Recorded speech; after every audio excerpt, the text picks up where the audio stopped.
Hello, Degens. Welcome to Degenerate Takes. I am the brofict one, AJ. This, of course, is my co-host Noah. However you're listening, however you're watching, thank you so much.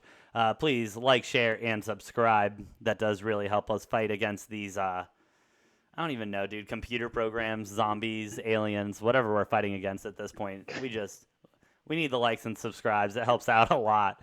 Um, Speaking with something that helps out a lot, not fumbling the fucking ball in overtime on third down, Lamar Jackson. What the hell, dude? So, obviously, with SportsBeat, dude, Ravens 3.5. I thought that was a lock. Minus 3.5. I thought that was a lock Well, going into the he game. he had one. He had one earlier in the second half too. Yeah, don't get me wrong. His As ball his, security is just dog shit. It's giving me yeah, he giving me had two bad worry. fumbles. Sorry. Yeah, I said two bad fumbles, and although he wouldn't have even had an opportunity to have that second fumble if he didn't have that weird deflection pop up in the air interception True. That right before it. So Yeah, of course. We're talking about the Ravens Raiders game that just wrapped up on Monday Night Football, um, with the final score being Ravens 27, Raiders 33 in overtime. Um, Crazy game from the start. It really looked like the Ravens had this locked up. Lamar Jackson looked to be in peak form. That entire team really looked like they were rocking and rolling and everything. And then all of a sudden, the Raiders started to play football in the second half, and here they come. The Raiders come marching down, tie it up, and we're in OT. And I am sweating my ass off that they're not going to cover 3.5. And sure enough, here we are, sitting here today, not covering 3.5. Noah, do you think this Raiders team actually has some steam going for them, or do you think they got lucky in a week one crazy overtime scenario?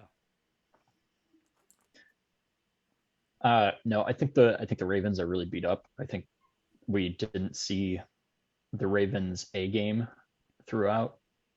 Once they get some of those guys back from injury, obviously some of them season long, you're not going to get them back, but they're a little banged up. Once that receiving core gets to full strength, not that they look bad today, but the Raiders also their secondary is nothing special, nothing to brag about. So I don't think Sammy Watkins and Marquise Brown are really going to cut it the rest of the way through. But around week 4, they should get Rashad Bateman, which will be huge. I expect him to come in and within a couple games just establish himself as the number one guy. Um, you know, Hollywood Brown didn't look bad tonight. Each of the his last 2 seasons, his other 2 seasons in the league, week 1 was his biggest week of the year. Could have the same thing this year.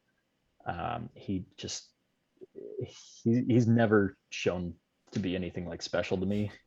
Like his yards of separation is usually terrible. So, but you were asking about the Raiders, and The Raiders. I think probably like a lot of the games we're going to cover, I'll probably say about the same thing.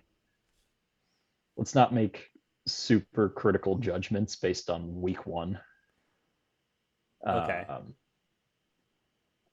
I mean, before I jump on any train of positivity or negativity for any team that's not in line with my predictions at the beginning of the season, I need to see 3 or 4 weeks straight of the same thing happening. Okay. I If it's something good or something bad, before I jump on it, like you know, for instance, Trevor Lawrence, 3 picks, not a great game. I wasn't super high on Trevor Lawrence, but and this is one that could go both ways for me. If he keeps throwing more picks, which could very well happen, it's going to be a rough year for him. But this is also those bad interceptions is something he could watch film for, this week and make those corrections. So, Yeah, like I so said, most things week 1, I'm not jumping on any bandwagons, good or bad, right away. all right, well, I'm going to warn you right now, Noah. I am jumping on a lot of bandwagons and a lot of theories, so this is going to be an interesting show. With that being That does said, you not were, surprise me at all. hey, Noah, I'm just saying, this is a let me see league, and I am seeing what these teams have to offer, and let me tell you, I got my opinions on You some are of these. you are the king of overreactions, and I love it, and I'm here for it. But I will probably disagree with a lot of them until I see more. Oh, we'll see. We'll see about that. Since we're already talking about it, let's go back to the Jaguars Texans game. Um, Obviously, Trevor Lawrence having his first loss since high school in a regular season. Unbelievable stat, in my opinion. He should just be proud that that No, exists. no, no, no, not since high school. He didn't lose a regular season game in high school either. Shit. That's a lot of games, dude. This That's a was lot of football. his first regular season loss since, who knows, maybe since he was a little tyke, but they don't keep track of those scores. First ever 3 interception game for him at any level. And let me tell you, his interceptions, they were ugly. I mean, they were just poor decision making, poor throws, all of them, which you kind of got to expect from rookies in the NFL. All of them do that. I haven't seen a rookie play like a whole season without throwing double-digit interceptions. So Oh, yeah. And this is going to be no different. And it's no disrespect to Trevor Lawrence. He's going to have a great career coming out of this. Honestly, I think this says a little bit more about Urban Meyer than it does Trevor Lawrence. But with that being said, I don't know, man. Maybe he doesn't got the stuff. This was definitely a welcome to the NFL game for Trevor Lawrence, obviously, and he and against one of the weaker defenses he'll play all year too. Yeah, dude, that's kind of disappointing as well because this Texans team was supposed to be nothing impressive. They're hanging 37 points on them. The final score being 37-21. Texans money line. Thank you so much. Um, but this Texans team, honestly, they didn't do anything too impressive. They just played less shitty football than the Jaguars did, in my opinion. Yeah, I mean, the score is the way it was because obviously you got a garbage touchdown in there. So kind of the reality of the score was more like, 37-14. Yeah. But Tyrod Taylor looked good. Mark Ingram still got it. That was a big question mark. Who was going to be the main running back in Houston? Nobody knew. So you kind of stayed away from all of them, like fantasy wise and stuff like that, because didn't know. But it looks like Mark Ingram, he seasoned veteran. He's had some good seasons. He looks like he's still got it. And Tyrod Taylor, he looked impressive to me, honestly. Yeah, he looked a lot better than I think a lot of people thought he would look. He looked like an NFL quarterback, and I mean, I guess we shouldn't be surprised by this. The only reason he wasn't starting in Los Angeles now for the Chargers is because he had that puncture from the Toranol or whatever that was. Team doctor stabbed him. Yeah, Team doctor how stabbed him in shitty the of a way to lung. go out. And then Justin Herbert happens to come along and just be as good as everyone thinks he is. And then, boom, the starting job is his. It's simple as that. Kind of like what happened to Tom Brady in 2001. He kind of steps in during an injury, and the rest is history. So I'm excited to see what Justin Herbert can do. But yeah, Tyrod looked excellent. I think he'll win a lot more games than I think the Texans team are supposed to. With that being said, I think their over-under is still 5.5 total. Like, I'm taking the under so hard on that still. Well, obviously, those lines are closed, but that 5.5 under should still hit. With that being said, do you want to talk about the Chargers? It's all. Sorry? Yeah, I was just one last note. I was going to say, let's not blow anything out of proportion. It was against Jacksonville's defense. So, and they had like 3 drives that started on, Jacksonville's side of the 50, thanks to those turnovers. So, those numbers might be a little inflated. I wouldn't expect that consistency to hold up. Yeah, we will take a look. We will see. I mean, definitely one of the weaker defenses they're going to face coming out. And I think everyone still needs to remember that this Jacksonville team is a rebuilding team. They're starting literally from scratch with a rookie quarterback. Don't get me wrong. I'm jumping on maybe Trevor Lawrence isn't all as hype as he is. He is human after all. We just saw that. But with that being said, I'm more interested in this Jaguars team 2-3 years down the road more than I am this season or next season even. With that being said, I'm very interested in the Chargers this season. Justin Herbert seems to just keep producing. This man is unbelievable. I really haven't seen anything like it in a long time. He was 31 for 47, 337 yards, 1 tutty, 1 interception. I mean, that's great numbers for a second-year starter coming into the NFL. against a team that was supposed to be pretty good in the NFC East, the Washington football team. Obviously, Fitzmagic getting injured in the first quarter with that hip abductor, right, or something with his hip, but being out the Yeah, remainder of the game. yeah, he's supposed to be out about 8 weeks, I think, with that. That's rough, dude. That poor guy. He cannot catch a break anywhere he goes. One moment he's starting, and then you got Tua coming in, and then and that's literally been his whole career. And then here he is. He is given the starting job, and now we got this hip thing in the first week, and he's out 8 weeks. That poor guy. And they got RG. No, they have who's backing up there? Heineke, right? Heineke. Yeah, we'll see what. And they big story, Washington not going and picking up Cam Newton. Ron Yeah, Rivera's had Cam Newton before when they were in Carolina. They announced they're sticking with Heineke, which I don't think is a bad decision because, I mean, we saw Heineke led him on that final playoff push and played a pretty good game against New England in the first round of the playoffs. oh So yeah. And he didn't he's put up certainly bad numbers capable. this He's game. not gonna like wow you, but No, yeah, absolutely. I mean, not like decent numbers, dude. 11 for 15, 122 yards, one tutty. That's not bad for someone just getting thrown in there, no game plan whatsoever. Um, with that being said, Chargers, I think they're going to make a good push coming in here. I think, seeing how they're playing, they may be a playoff team. I'm gonna jump on that right now. Justin Herbert is honestly unbelievable.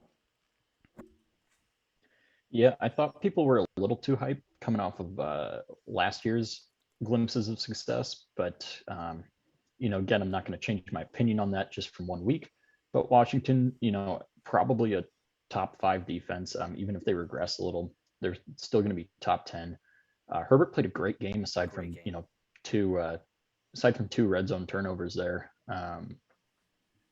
That the interception and then the weird kind of fumble where his arm got hit and the ball went out the back of the end zone.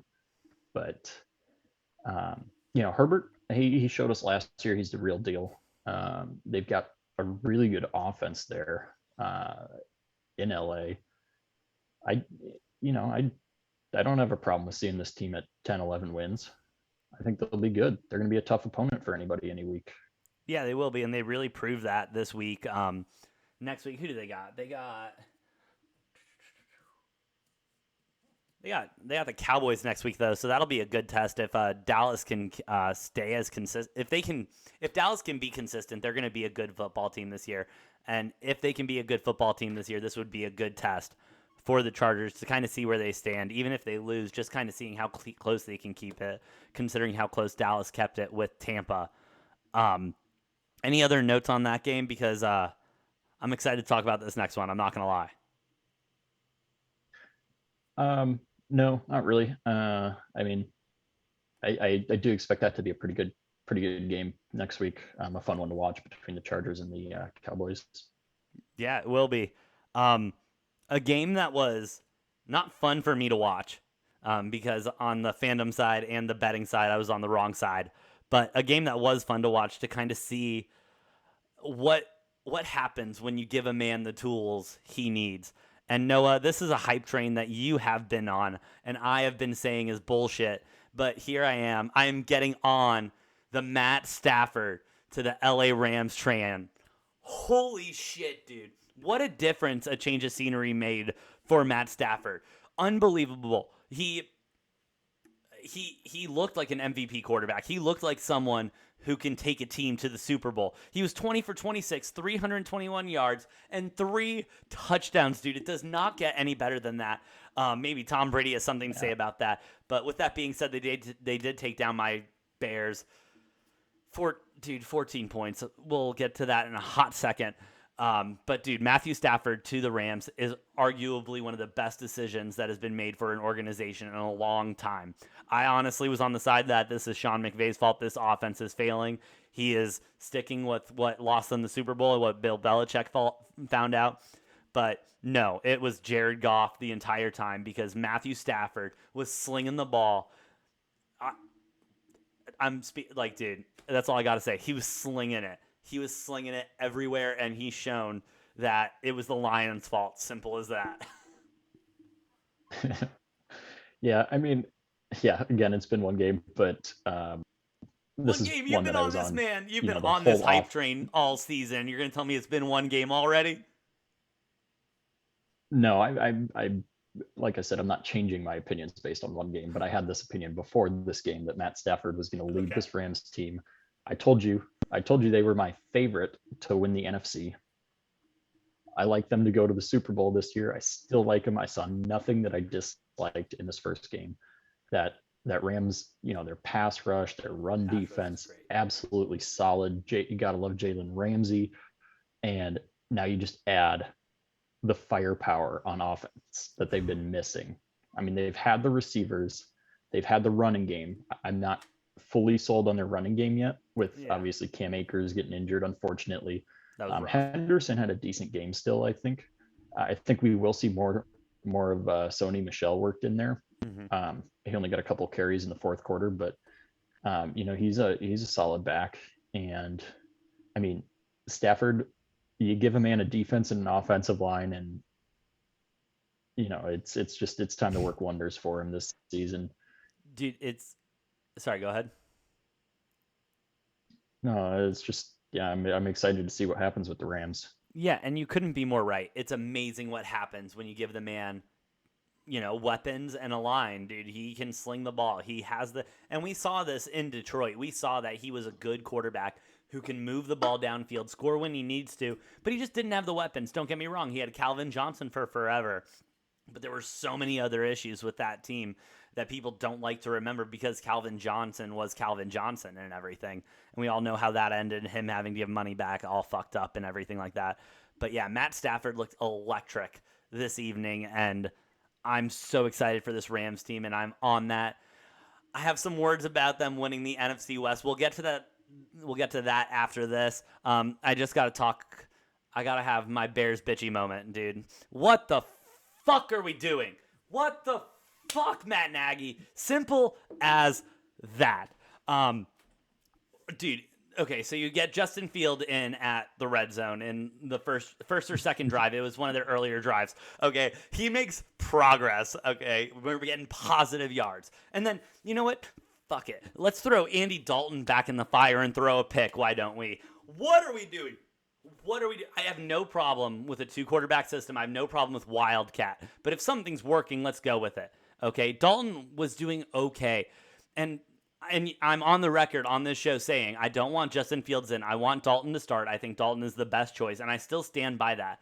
But at some point, if you're going to use a guy in red zone, use him in the red zone. Don't use him for one play in the red zone just to see what he can do and then give it off to the quarterback who's out of rhythm at that point. He had a rhythm going. Andy Dalton could have scored that touchdown. We didn't need Justin Fields there. Just questionable coaching all around. And then that also goes all the way up to the GM, Ryan Pace. Questionable general managership all around.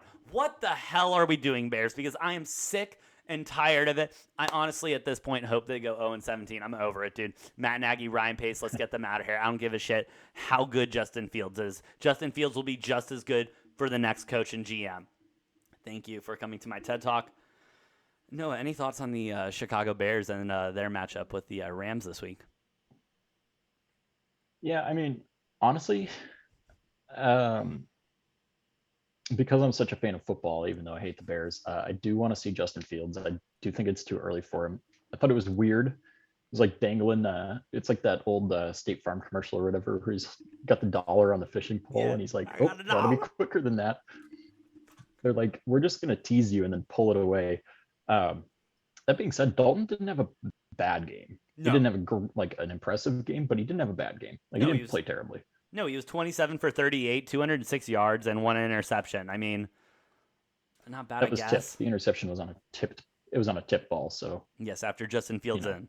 Anyway, yeah. But yeah, I still think that week 4, week 5 window, with how tough the Bears start the season, I don't think you throw Fields in week 2 against the Bengals. Like you play that game out, you play your next 2 games, which are going to be tough, and then I think week 5 is kind of that mark where um, that's when you give him his chance. Um, I think unless the Bears make the playoffs this year, I think Nagy and Pace are both gone. So I I hope think you'll so. get your wish regardless. I hope so, dude. Um, The Bears fans deserve more.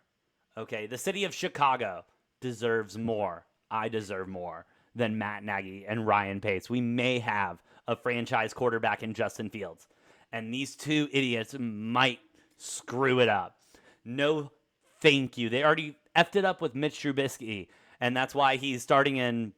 I mean, back up in Buffalo when honestly he should probably be starting somewhere if these two idiots didn't F up that whole transition.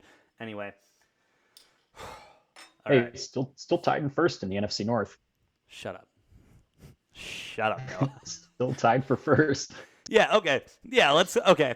Yeah, we talked about my shitty NFC North team. Let's talk about your shitty NFC North team in the Green Bay Packers. Bro, what the hell was that? I This stat was all over the internet. Everyone's probably seen it already. Aaron Rodgers would have had a better quarterback rating if he spiked the ball every play he was out there instead of doing what he did. I've seen the conspiracy where this is his revenge on Gutekunst.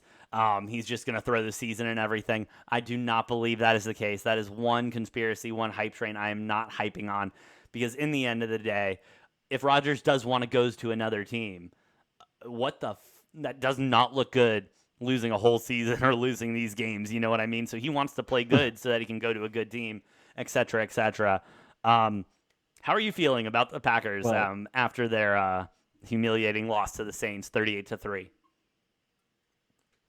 yeah. I mean, on that note, with Rodgers, yeah, there's no way he's going to intentionally lose games because um, you got to remember he's still got 1 year left on his contract. The That too. Packers did restructure it and knock one of the two that he had left. But if something came out that it was exposed that Rodgers was intentionally throwing games, doing whatever, the Packers could still refuse to trade him. Oh yeah. There's no contractual obligation to trade him, so it's actually in his best interest to do as best as he can. Um, and if he is throwing games and they do decide to trade him, they're going to make sure they trade him to a shitty ass team. He's going to have no say in where he goes. Yep. So it's kind of a ridiculous theory because there's really no incentive for him to play bad. None. He'd actually be better off. He'd be better off having a career season doing super well.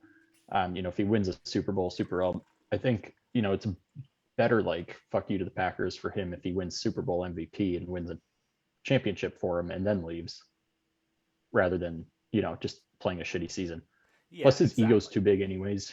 His ego is so big that he doesn't want those shitty games.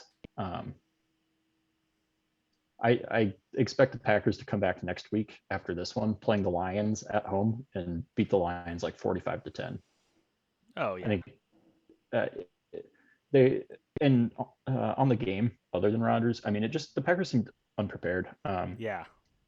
The Saints defensive line was absolutely killing the Packers offensive line all game, so Rodgers didn't really have much time, which is not usual. But last year, Week 5, Packers were 4-0 going into Tampa Bay. We got beat 38-10.